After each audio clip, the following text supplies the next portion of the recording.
Good morning, welcome back. It's 4:47. We made it to Thursday and we're waking up to rain. If you haven't walked out the door yet, some of you are seeing showers and storms. Others have been on the dry side and you may run into some of this on the morning drive. Let's start with the live radar picture.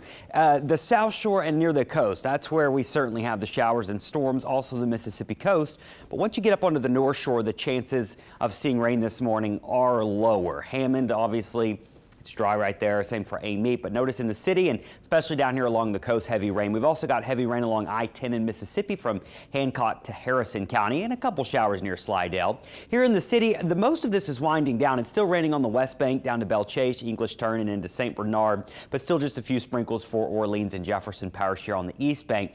Bigger storms down here along the coast. If you're waking up this morning down around Terrebonne Bay, Cocodrie, I bet your alarm clock was the thunder and lightning because it's coming down and there's quite a bit of lightning here. Same thing for Port Fourchon, Leeville, Grand Isle. So this is going to steadily work its way down into this Gulf of Mexico, and you can expect really heavy rainfall with that this morning. In fact, some areas have already picked up over 3 inches of rain from that heavier storm. We're going to see our rain chances highest this morning.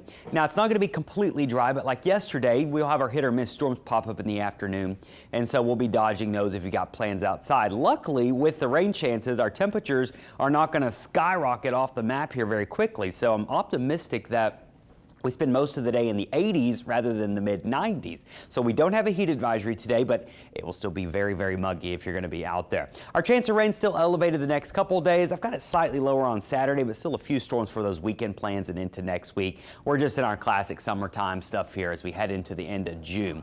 Our tropics still fairly, we'll call them active, tracking 2 areas at least. We've got Invest 95 out in the Atlantic, way out there, and Invest 94. Before we get to 95, let's talk about Invest 94.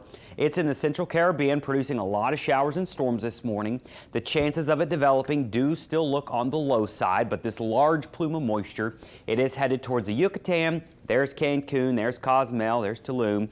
That's where you're going to see heavier rain starting Friday and Saturday. Now, if you have plans down here this weekend, I think by Sunday you see improvements as this moisture heads into parts of Mexico here. Notice it's staying south of us, so still no concerns for our area with Invest 94. Invest 95, it's not an immediate concern for the U.S., but it's something I want to watch long term.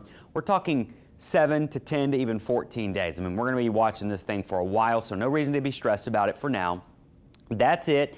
A high chance that by this weekend we have a depression or even a named storm from this. I think by around Monday it's going to be near the Lesser Antilles Islands, and a lot of our models are showing that this could very easily be a named storm by the Lesser Antilles by Monday. It's riding around a ridge of high pressure. Now, what's going to determine what it does in the long term?